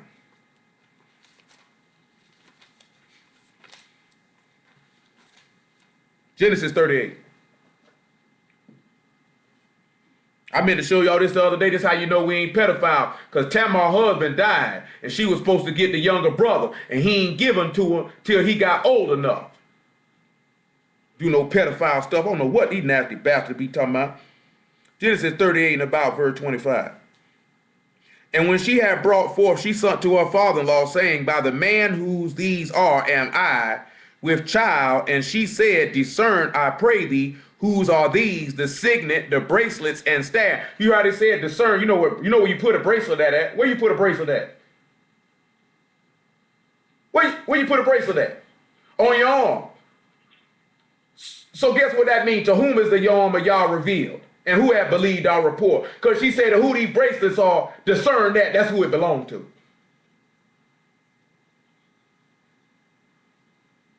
And Judah acknowledged them. And said, she have been more righteous than I, because I gave her not to Shelah my son, and he knew her again no more. And it came to pass in the time of her travail that, behold, twins were in her womb. And it came to pass when she travailed that she put out his hand, and the midwife took and bound upon his hand a scarlet thread, saying, this came out first. And it came to pass as he drew back his hand that, behold, his brother came out, and she said, how hast thou broken forth? This breach be upon thee. Therefore his name is called Pharez. And afterward came out his brother, that the scarlet thread upon his hand, and his name was called Zara. So y'all see how they work. That scarlet thread. Got that scarlet robe on him, right? And he said the first one that came out said, the breach be upon thee. The breach be upon thee. Think about it now. So what's that breach that's on Pharez then? The breach that be upon thee is the sin, the reproaches of them that reproach thee fell on me. The breach, he said, what has separated you from your Elohim? Your sins and iniquities have done it. So the breach is on Pharez. And the scarlet thread come out on this one here. He said this one here was coming out first. They put a scarlet thread on him, but Pharez came out and jumped in front of him. Trying to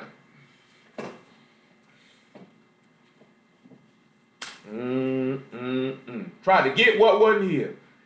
Struggling in the womb. Come on back to Song of Solomon chapter 4.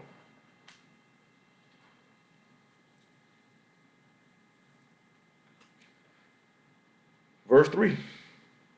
So when we see one that bearing twins and there's none bearing among them, that's why he said there's other sheep of this fold, which I must bring in, that it might be one fold, one shepherd.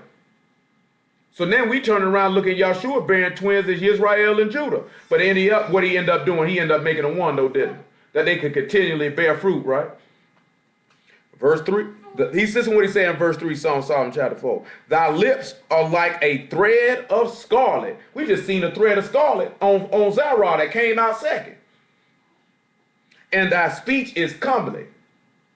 Thy temples are like a piece of pomegranate within thy lot. Look what he said. Thy neck is like the tower of David, builded for an armory, wherein they hang 1,000 bucklers, all shields of mighty men. Thy two breasts are like two young roes that are twins, which feed among the lilies until the day break, and the shadows flee away. I will get me to the mountain of myrrh, to the hill of frankincense. So when this man sit here talking about thy neck is like the tower of David, builded for an armory, you know what an armory is. What's an armory, people? What you keep in an armory? What you keep in an armory? You keep weapons in there, right? Ephesians chapter 6 and verse 9.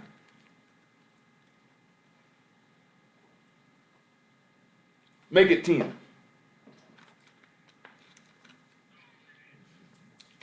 I praise the Lord. Now we're going to sit back and talk about the Tower of Babel, about the New World Order, or you New World stupid.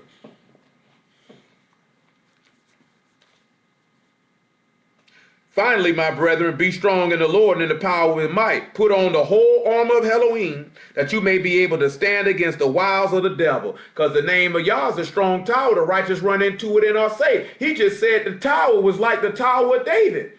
You know that Tower of David was in Zion. It was the stronghold, right? I'll show it to you in a minute. Matter of fact, come on, ready. It is 2 Samuel chapter 6. Let me see that what I want. Hold that Ephesians chapter 6. I'd be remiss if I ain't just go ahead and do it. 2 Samuel chapter 5 and verse 6. Make it 3 though. 2 Samuel 5 and 3. Like I said, we talked about this last night. I ain't give him everything last night. I just gave him an overview. And it only came because Brother Trash said when he mentioned it, a multitude of things began to come to my mind. I wasn't thinking about preaching on this tonight. So the elders of Israel came to the king of Hebron, and King David made a league with them in Hebron before Yah. They anointed David king over Israel. David was 30 years old when he began to reign, and he reigned 40 years. And in Hebron he reigned over Judah 7 years and 6 months. And in Jerusalem he reigned 33 years over all Israel and Judah. And the king and his men went to Jerusalem unto the Jebusites and the inhabitants of the land, which spake unto David, saying, Except thou take away the blind and the lame, thou shalt not come hither, thinking David cannot come in hither. Nevertheless, David took the stronghold of Zion, the same as the city of David. Y'all keep that in mind about that city of David for later on in the week. And David said on that day, Whosoever get up to the gutter and smite the Jebusites and the lame and the blind, that are hated of David's soul, he shall be chief and captain. Wherefore they said, the blind and the lame shall not come into the house.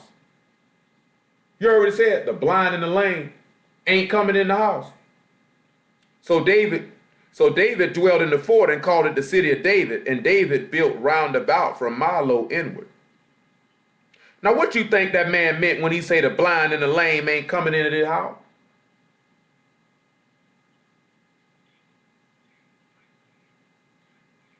If you blind, that means if you blind, what we just read in Ephesians chapter 4 the other day, your understanding have been darkened. You know what I'm saying? That means you haven't, to whom is the arm of Yah revealed? Who have believed our report? John chapter 12. You could drop 2 Samuel. Just keep your hand on Ephesians chapter 6. John 12 about verse 33. Then keep your hands on Ephesians chapter 6 and Genesis chapter 11. We finna wind them on up. Y'all all right? I'm feeling good. Praise y'all. John chapter 12, verse 37. Make it 35. John chapter 12, verse 35. Then YESHUA said unto them, Yet a little while is the light with you. While you have the light, walk while you have the light, lest darkness come upon you. For he that walk in darkness know not whither he go. Keep on walking in sin. You ain't know where you're going now. You blind now, and you know where you're going. You can't come in the house. While you have light, believe in the light, that you may be the children of the light. These spake YESHUA and departed and did himself from them. See, I told Troy them this last night. And I thought I'd be able to chance to really work it in and integrate it a little bit better this evening. But Lord will as the week continue. Some of y'all should know that when your mama, your daddy told you, you better be in here before these street lights come on because it's dark outside. And when that sun will go down, what would she tell you? You better come in the house, son. You ain't going to be able to see where you going now. See, y'all need to sit back and look at, it's time for you to come in the house. That means all that wickedness, all that stuff, all that carnal stuff, all that worldly stuff, all the stuff you've been doing, you need to leave that stuff alone so you can come in the house. Because if you keep walking around here, while you out here walking around here blind, this man just said the blind and the lame can't come in the house. You know, if you lame, that means you got a defect. You know what I'm talking about? Long as you got sin on you, you got a defect. You can't come in the house. Key thing though, we focus on blind can't come in the house now. He said if you don't walk in the light, you don't know where you going. That means you blind. You can't come in the house now. That means you need to get out of that sin, boy. You need to get up out of that. That means whatever it is you doing, you need to stop doing it. Hold on, Trav. It dropped it on. It dropped it on. Let me get it back for him. Get it back. Get it back. Hold on.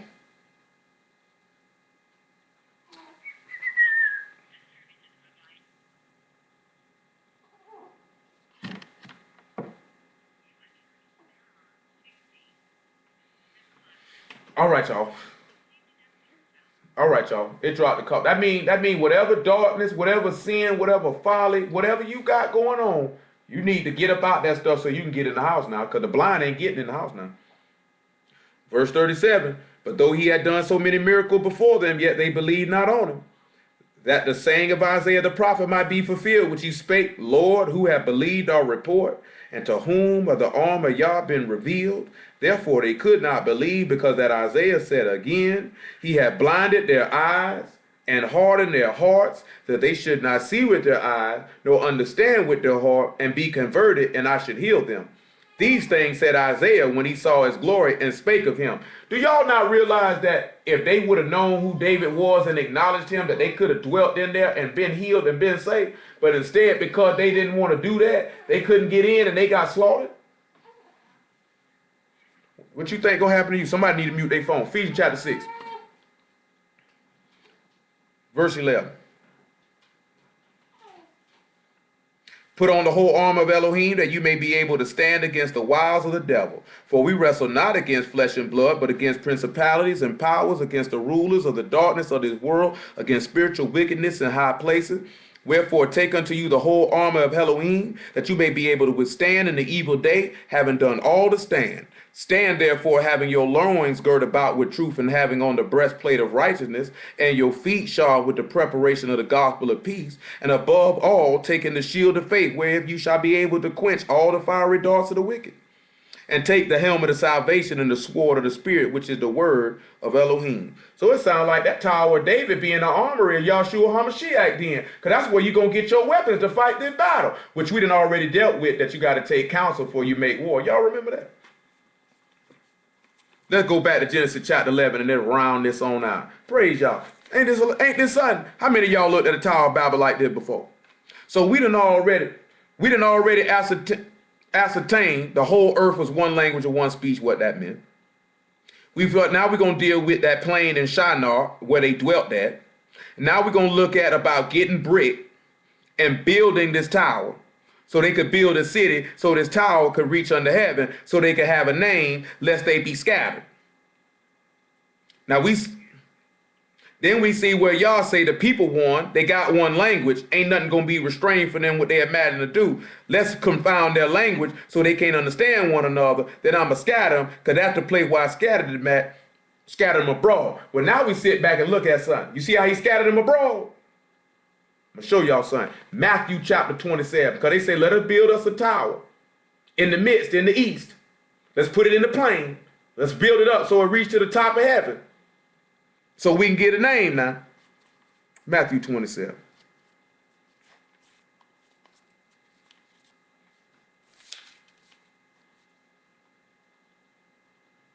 Well, I just went through this last week. John chapter 19 was actually got the name of the place that we need.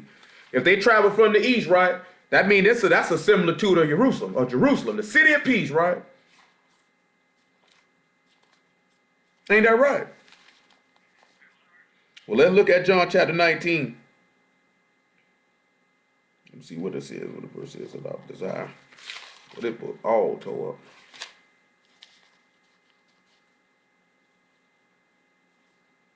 No, that's not got the name in it either. What I want might be Luke.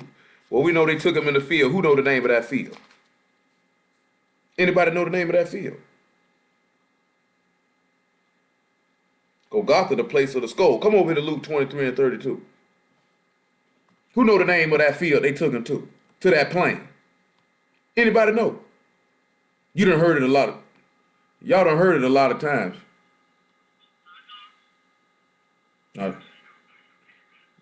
No, I ain't talking about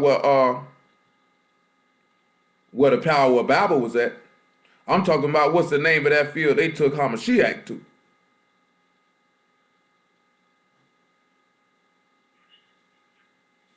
Place of the skull is a different place. It's three places that's mentioned. We finna read about one of them. Luke 23 and 32. And there were two other malefactors led with him to be put to death. And when they were come to the place which is called Calvary, there they crucified him, and the malefactor on the right hand and the other on the left. You know what the name of the other place they took him to? It was Gethsemane.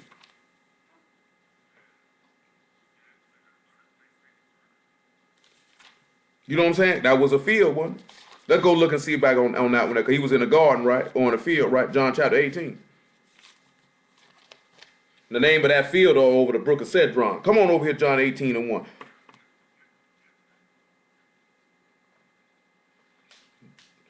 And when Yeshua had spoken them words, he went forth with his disciples over the brook of Cedron, where was a garden into which he entered and his disciples. You got to remember in Isaiah 51, he said he would make Jerusalem like the Garden of Eden. But it said they came out of the east in the plain. So that means they came out of that city and dwelt in the plain, just like they took Yeshua outside the city and put him in a plain to build this tower. Ain't that what they did? They said they came from out of the east and went into a field and started building there, right? Then they take Yeshua from the east or outside of Jerusalem and went to a plain and built them there. I'm trying to remember where this place at with Jessup, man, so y'all can read it. It escaped my mind. Y'all follow what I'm talking about? So how did they build a tower that reached under heaven then? How did they pull that off? Y'all know how they pulled that off? There you go, Matthew chapter 27, verse 36.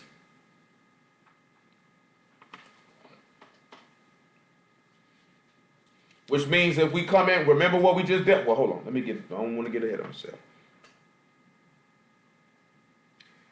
And they set over his head, verse 37, 27:37. They set over his head his accusation written, "This is Yeshua, the King of the Jews." Then were two thieves crucified with him, the one on the right hand and the other on the left. Now they said they took brick for stone and fire. We already know Yeshua was tried in the furnace of affliction. We already seen he the chief cornerstone, right? The foundation, right? So when we sit back and see these people taking this man into this plain and begin to build this tower, they didn't realize when they put that man up there on that tree, they were building the Tower of Babel under heaven, taking that brick and trying it by the furnace of affliction. They had no idea they were fulfilling Genesis 11 when they did that. And the people were on, I ain't gonna say the people were on one accord to kill him, because we know the book say that some of the people were divided because of it. You know what I'm saying? Which goes back to what? They were confused. They didn't have the same speech. Some believed, some didn't believe. See, that's a whole nother thing, but for time's sake, I can't even get into that about how they didn't understand each other. Because when Hamashiach came, even when the apostles came, and he went to breaking down the word. In Acts 28 with Paul, it said some believed it and some didn't it?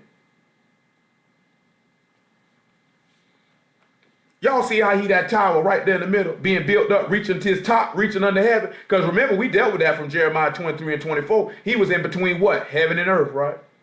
He filled heaven and earth, right? So if he up there on that tree as that brick being built with fire, that means his top reaching. Don't you think the top of that cross, top of that tree, top of that stake, don't you think he was reaching the top of heaven? They say we need to build this so we can reach the top of heaven. Colossians 3:1. After that, Philippians 3:19. This is what these people were trying to do. If these men knew enough about the book, they could be able to show you this stuff. Then you might get an understanding. Then you might be able to understand the reading. That's what Ezra did. That's what a skilled scribe would do, cause you to understand the read. Not run around here talking about this a new world order, when not one time these people said they wanted to overthrow the Most High. Not one time did them people say that. They say we want to build a city and make us a name. If you then be risen with Hamashiach, seek those things which are above, where Hamashiach sit on the right hand of Elohim. Ain't that's what the people were seeking, with the things that was above. Somebody need to mute their phone now. Set your affections on the things above and not the things on the earth. So when we look at the people who were building the Tower of Babel, was they mind on the things on the earth or the things that were in heaven? He say, for you are dead and your life is hid with Hamashiach and Elohim. When Hamashiach, who is our life, shall appear, then shall you also appear with him in glory. These niggas don't know what they talking about. That's why, hey, it's a reason why he put it in Trav Mind, because he put it in Trav Mind about it for himself at about 8:45 that morning, and he mentioned it to me about 8 o'clock that night, and we just went. That means this mess got to be cleaned up. I guess he tired of people talking about, hey, that's a new world order. Philippians 3:20. Say no new world order. That man, you don't read nowhere in there where he said anything to these people about a new world order. You don't read nowhere in there where they say we want to fight God and take him down. These niggas ought to be shot for impersonating a preacher. Listen what he said. For our behavior is in heaven, from whence also we look for the Savior, the Lord YESHUA HaMashiach, who shall change our vile body, that it might be fashioned like unto his glorious body, according to the working, because they were building up that tower according to some work, right? Whereby he is even able to subdue all things unto himself. So their behavior was in heaven. That's what Paul said, and that's what them people conduct was with building that tower. They wanted to reach to heaven. We know 2 Timothy 2:19 said the foundation of 2 Timothy 2:19. I ain't gonna quote it. I'm gonna read it. You're gonna read it. And it'll finish off what we were talking about with them vessels in Exodus 31. Bring it all the way full circle, and then we gonna complete it by showing you how he gathered all the people back together and made them one and caused them to be able to be of one speech and one language to understand each other. Philippians 2:19. Nevertheless, the foundation of Elohim stands sure, having this seal: the Lord know them that are his, and let every one that name the name of Hamashiach depart from iniquity. And we already dealt with everything in heaven and earth is named after YESHUA the Messiah, just like everything was named after Adam. So when they were building this tower to get him a name, they were trying to get the name of Adam. They were trying to get the name of YESHUA. They wanted the name of Yah on them. They wanted the name of Yisrael on them.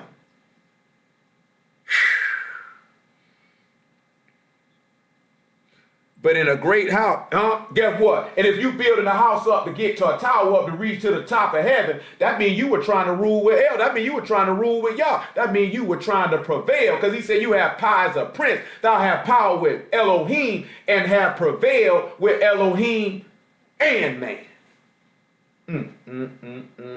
How else you gonna get that power unless you reach the top of heaven? That means you're gonna have to be above. You're gonna have to do what? Be born again, raised in his likeness. But in a great house there are not only vessels of gold and of silver. Then we read about vessels of gold and silver that he gave Bezalel of the tribe of Judah skill to make. But also of wood and earth, some to dishonor, some to honor, some to dishonor. Listen to what he said. If any man therefore purge himself from these, he shall be a vessel unto honor, sanctified and meet for the master's use, and prepared unto every good work. Listen, flee also youthful lust. That means all that stuff you niggas used to lust after when you were young, all that I wanna have sex, all that immature, retarded type thinking, run from it. If a thought come into your mind, a desire come into your mind that don't line up with a mature way of thinking, an adult way of thinking, you need to flee from it. All that being young, thinking stupid, you leave that stuff alone. Books say you need to flee from that stuff. And you know how we gonna look at flee from youthful lust? Because we got to look at man in his youth. That go right back to Genesis chapter 3. Because it looked good to the eye to make one wise and desiring for food. You're going to have to flee them youthful lust. That's what got Eve done. See, she was young then. He say flee that. Ain't that amazing? We take this man a pistol letters, just line them up all over the place. But follow righteousness, faith, charity, peace with them that call on the Lord out of a pure heart.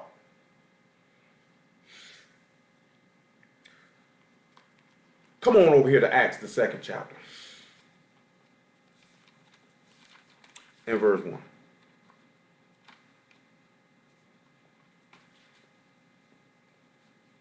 And also, like I said, I had called Brother Cord with it. When we turned back around and we looked at the taches, y'all remember them taches we read about on the Sabbath in Exodus 26 or 27? I think it was Exodus 26. Y'all remember them 50 taches? You know the word tache, a tache binds, right? Bring something together, right? And what tribe name, which son of Israel binds? Which one of their name mean bind or is a synonym of bind? Which tribe is that? If something binds, that means they join it together, right? Remember how we kept reading one curtain, Levi, one curtain, one tabernacle? We reading one tower, one people, one language, one everything in Genesis chapter 11, right? And it said 50 taches. Concordant, right? He just ain't bring it to my mind right then. And when the day of Pentecost was fully come, they were all one accord in one place. Wasn't all them people in Shinar all in one accord in one place? And suddenly there came a sound from heaven as of a rushing mighty wind, and it filled the house where they were sitting. And there appeared unto them cloven tongues like as fire, and it sat upon each of them. And they were all filled with the Ruach HaKodesh, and began to speak with other tongues as the Spirit gave them utterance. And they were dwelling at Jerusalem, devout men out of every nation under heaven. Now, when this was noised abroad, the multitude came together and were confounded, because that every man heard them speak in his own language. And they were all amazed and marveled, saying one to another, Behold, are not these all which speak Galileans? And now hear we every man in our own tongue wherein we were born. Parthians and Medes and Elamites and the dwellers in Mesopotamia and Judea and Cappadocia and Pontus and Asia and Phrygia and Pamphylia and Egypt and the parts of Libya about Cyrene, strangers of Rome, Jews and proselytes, Cretes and Arabians, we do hear them speak in our tongues the wonderful works of Elohim. That sounds like to me that the confusion that the people had been stopped. What that sound like to y'all? Well, let's look at verse 37. We know in the same chapter, we know that Peter began to preach to these people the word, right? Because upon this rock will I build my house. You hear Peter doing all the talking. He got to set the gates thereof. Y'all don't realize it's the foundation of Jericho being rebuilt right here. Y'all do realize that, right? The Hayil the Bethlite foundation, where Abram, his firstborn son, and Segub, his youngest son, will set up the gates thereof. Y'all realize it's the rebuilding of Jericho. Therefore, let all the house of Israel know assuredly that Elohim have made that same Yeshua whom you have crucified, both Lord and Hamashiach, because they built that tower to reach to the top of heaven, and they burnt that brick with stone. They burnt that stone with fire to build it up. Let's see what he say. Now, when they heard this, they were pricked in their heart and said unto Peter and to the rest of the apostles, Men and brethren, what shall we do? Then Peter said unto them, Repent and be baptized, every one of you, in the name of Yeshua HaMashiach, for the remission of sins, and you shall receive the gift of the Ruach HaKodesh. For the promise is unto you, and unto your children, and to all that are far off, as many as Yah our Elohim shall call. So they were all scattered abroad. Now he bringing them back in, isn't he? Verse 41. Well, we'll read it down. Somebody need to mute their phone. And with many other words did he testify and exhort, saying, Save yourselves from this untoward generation. Then they that gladly received his word were baptized the same day. They were added unto them about 3,000 souls. And they continued steadfastly in the apostles' doctrine and fellowship, and in breaking of bread and in prayers. And fear came upon every soul. Many signs and wonders and signs were done by the apostles.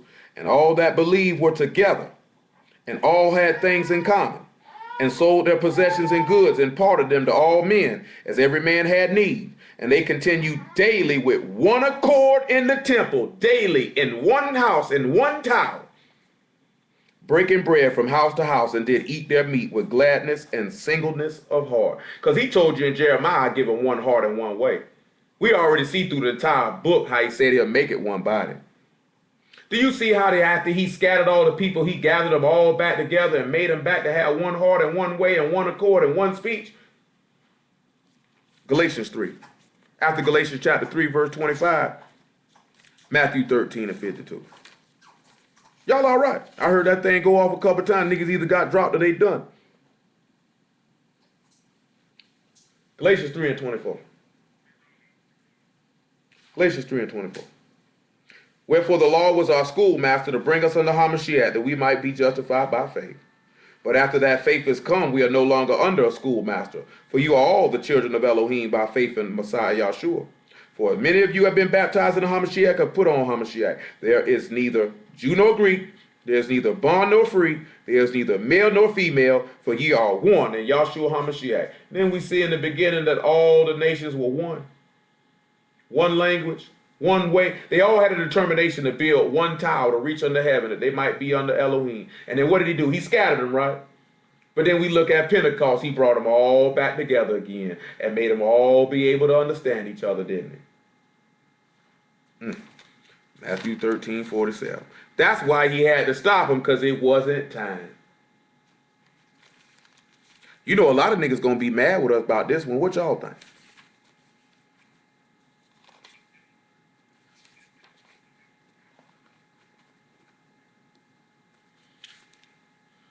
Matthew 13, 47.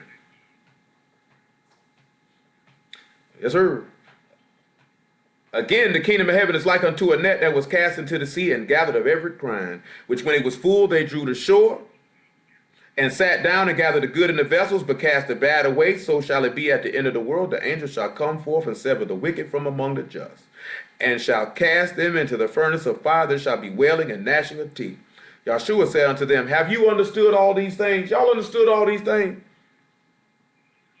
They say unto him, yea, Lord. Then said he unto them, therefore every scribe which is instructed into the kingdom of heaven is like unto a man that is a householder, which bring forth out of his treasure things new and old. Praise ye Yah for YESHUA HaMashiach in the word. Praise the Lord.